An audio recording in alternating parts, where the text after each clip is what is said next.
बिस्मिल्लाहिर्रहमानिर्रहीम। पिछली वीडियो में हमने देखा था कि माइक्रोसॉफ्ट वर्ड के अंदर नॉर्मल फॉर्मेटिंग कैसे करते हैं। यहाँ से अब हम देखेंगे कि माइक्रोसॉफ्ट वर्ड के अंदर फॉर्मेटिंग के लिए स्टाइल का इस्तेमाल कैसे करते हैं। अगर आपने इन पेज इस्तेमाल किया होगा तो आपको याद होगा कि वहाँ पर स्टाइल शीट का इस्तेमाल होता है। बिल्कुल वही चीज़ माइक्रोसॉफ्ट वर्ड के अंदर स्टाइल्स कहलाते हैं। स्टाइल्स का मतलब ये है कि वो काम जो हमें बार बार करना पड़ता है और उसके अंदर हमें गलती हो सकती है, तो हम स्टाइल का इस्तेमाल करते हैं। एक दो सफ़ात के लिए स्टाइल बनाने की ज़रूरत नहीं है, अलबत्ता बहुत सारे सफ़ात हो या किताब की एडिटिंग हो तो आप कभी भी बगैर स्टाइल के इसको इस्तेमाल ना करें, इसलिए कि स्टाइल जो है वो आपका बहुत सारा वक्त बचाता है। स्टाइल कैसे सेट करें इसको देख लेते हैं। ये स्टाइल का ग्रुप्स है, इसमें मुख्तलिफ स्टाइल्स मौजूद है। इस ग्रुप के कोने में एक बटन है, इसको मैं क्लिक करता हूँ तो मेरे पास स्टाइल का पूरा पैनल खुल जाता है।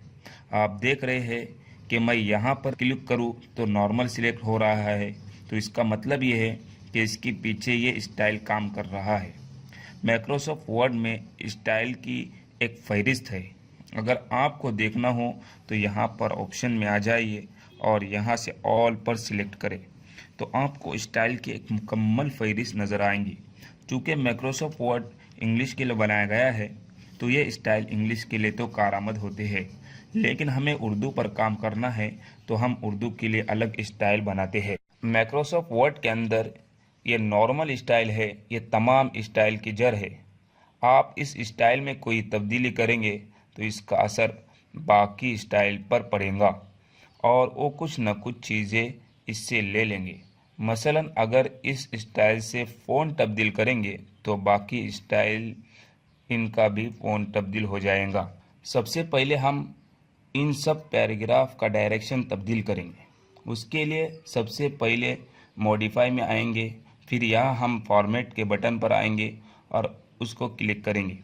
और चूँकि डायरेक्शन पैराग्राफ से मुताल्लिक है इसलिए हम पैराग्राफ पर क्लिक करेंगे। उसके बाद हम देख रहे हैं कि इसकी डायरेक्शन लेफ़्ट टू राइट है, इसको हम करेंगे राइट टू लेफ़्ट। फिर ओके पर क्लिक करेंगे तो आप देख रहे होंगे कि तमाम पैराग्राफ की डायरेक्शन तब्दील हुई है और राइट टू लेफ़्ट हो चुकी है। और दूसरी चीज़ कि इस वक्त मेरी जो अलाइनमेंट है तकरीबन मुख्तलिफ पैराग्राफ में अलग अलग है। मैं इसको क्लिक करके चेक करूँगा तो मुझे बता रहा है कि मेरे अलाइनमेंट राइट है। अब मैं जाऊँगा नॉर्मल के अंदर और मैं इसको बताऊँगा कि मेरे अलाइनमेंट वो जस्टिफाई होना चाहिए। तो मैं मॉडिफाई के अंदर जाऊँगा, उसके बाद फॉर्मेट के बटन पर क्लिक करूँगा और पैराग्राफ के ऑप्शन में आऊँगा।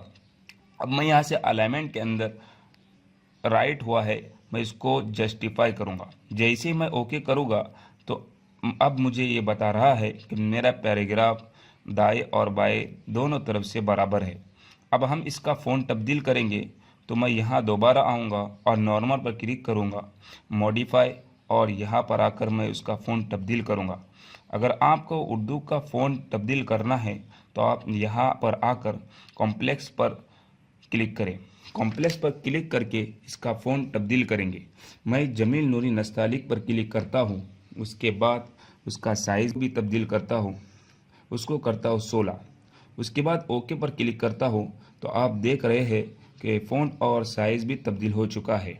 अब आगे उसकी लाइन स्पेसिंग थोड़ी ज़्यादा है इसलिए इसको भी तब्दील कर देता हूँ।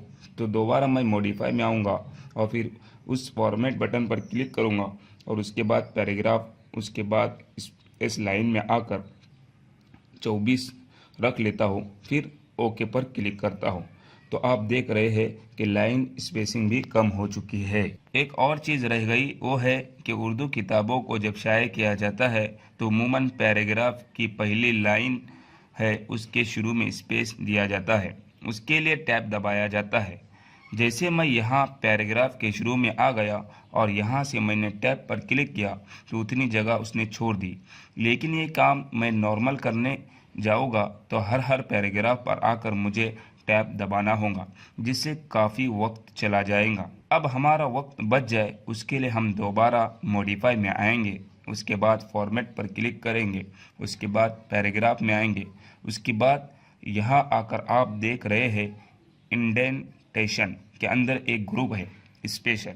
इसमें आप फर्स्ट लाइन को सिलेक्ट करें और उसको करेंगे 0.5 और फिर ओके पर आकर क्लिक करेंगे।